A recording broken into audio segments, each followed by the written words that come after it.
चित्तौड़ राज्य प्रजा प्रेमी और न्यायपालक राजा रावल रत्न सिंह चित्तौड़ राज्य को बड़े कुशल तरीके से चला रहे थे। उनके शासन में वहां की प्रजा हर तरह से सुखी संपन्न थी। राजा रावल रत्न सिंह रण कौशल और राजनीति में निपुण थे। उनका भव्य दरबार एक से बढ़कर एक महावीर योद्धाओं से भरा हुआ था। चित्तौड़ की सैन्य शक्ति और युद्ध कला दूर दूर तक मशहूर थी। चित्तौड़ का प्रवीण संगीतकार राघव चेतन चित्तौड़ राज्य में राघव चेतन नाम का संगीतकार बहुत प्रसिद्ध था। महाराज रावल रत्न सिंह उन्हें बहुत मानते थे, इसीलिए राज दरबार में राघव चेतन को विशेष स्थान दिया गया था। चित्तौड़ प्रजा और वहां के महाराज को उन दिनों ये बात मालूम नहीं थी कि राघव चेतन संगीत कला के अतिरिक्त जादू टोना भी जानता था। ऐसा कहा जाता है कि राघव चेतन अपनी इस आसुरी प्रतिभा का उपयोग शत्रु को परास्त करने और अपने कार्य सिद्ध करने में करता था।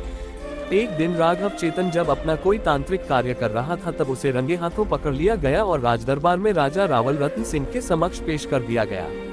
सभी साक्ष्य और फरियादी पक्ष की दलील सुनकर महाराज ने चेतन राघव को दोषी पाया और तुरंत उसका मुंह काला कराकर गधे पर बैठाकर देश निकाला दे दिया। अलाउद्दीन खिलजी से मिला राघव चेतन अपने अपमान और राज्य से निर्वासित किए जाने पर राघव चेतन बदला लेने पर आमादा हो गया। अब उसके जीवन का एक ही लक्ष्य रह गया था और वह था चित्तौड़ के महाराज रावल रत्न सिंह का संपूर्ण विनाश। अपने इसी उद्देश्य के साथ वह दिल्ली राज्य चला गया। वहां जाने का उसका मकसद दिल्ली के बादशाह अलाउद्दीन खिलजी को उकसाकर चित्तौड़ पर आक्रमण करवाकर अपना प्रतिशोध पूरा करने का था। 12वीं और 13वीं सदी में दिल्ली की गद्दी पर अलाउद्दीन खिलजी का राज था। उन दिनों दिल्ली के बादशाह से मिलना इतना आसान कार्य नहीं था। इसीलिए राघव चेतन दिल्ली के पास स्थित एक जंगल में अपना डेरा डालकर रहने लगता है, क्योंकि वह जानता था कि दिल्ली का बादशाह अलाउद्दीन खिलजी शिकार का शौकीन है और वहां पर उसकी भेंट जरूर अलाउद्दीन खिलजी से हो जाएगी। कुछ दिन इंतजार करने के बाद आखिर उसे सब्र का फल मिल जाता है। एक दिन अलाउद्दीन खिलजी अपने खास सुरक्षा कर्मी लड़ाकू दस्ते के साथ घने जंगल में शिकार खेलने पहुंचता है। मौका पाकर ठीक उसी वक्त राघव चेतन अपनी बांसुरी बजाना शुरू करता है। कुछ ही देर में बांसुरी के सुर बादशाह अलाउद्दीन खिलजी और उसके दस्ते के सिपाहियों के कानों में पड़ते हैं।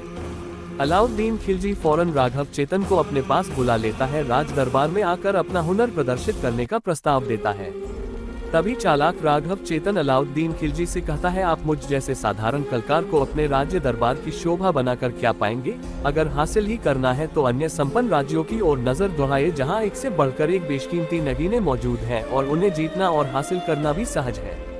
अलाउद्दीन खिलजी तुरंत राघव चेतन को पहेलियां बुझाने की बजाय साफ साफ अपनी बात बताने को कहता है। तब राघव चेतन चित्तौड़ राज्य की सैन्य शक्ति, चित्तौड़गढ़ की सुरक्षा और वहां की संपदा से जुड़ा एक एक राज खोल देता है और राजा रावल रत्न सिंह की धर्मपत्नी रानी पद्मावती के अद्भुत सौंदर्य का बखान भी कर देता है। ये सब बातें जानकर अलाउद्दीन खिलजी चित्तौड़ राज्य पर आक्रमण करके वहां की संपदा लूटने, वहां कब्जा करने और परम तेजस्वी रूप की अंबार रानी पद्मावती को हासिल करने का मन